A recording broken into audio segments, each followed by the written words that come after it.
L'accoglienza dei migranti è un tema che in questo periodo non coinvolge solo la politica, ma anche le categorie economiche che si interrogano sui modelli di gestione degli arrivi dei profughi nella nostra regione. Confesercenti Veneto chiede a gran voce che venga esclusa l'ipotesi dei maxi hub. Di hub, di aree di concentramento abbiamo già avuto un'esperienza qui nel Veneto, basta ricordare Bagnoli. Credo che non sia quella la soluzione. Non è neanche, per carità, un'accoglienza diffusa.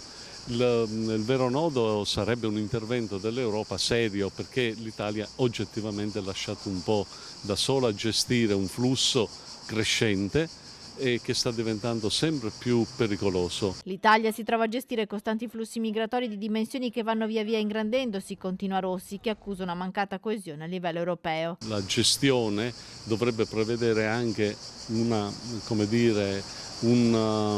selezione, cioè non possiamo accogliere tutti, non siamo in grado di farlo innanzitutto.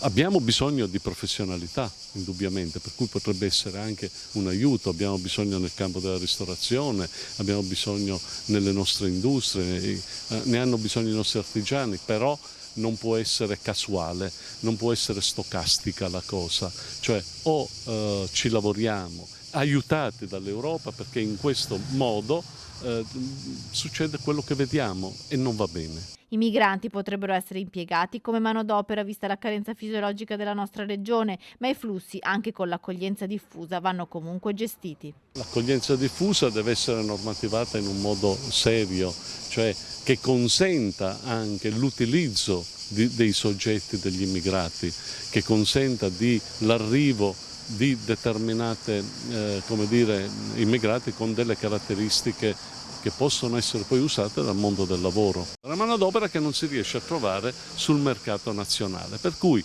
si potrebbe attingere a questo mercato, cioè si potrebbe in questo modo collocare anche delle persone, integrarle, però tutto va fatto con un sistema, con una previsionalità e non con una casualità, in un contesto organico europeo.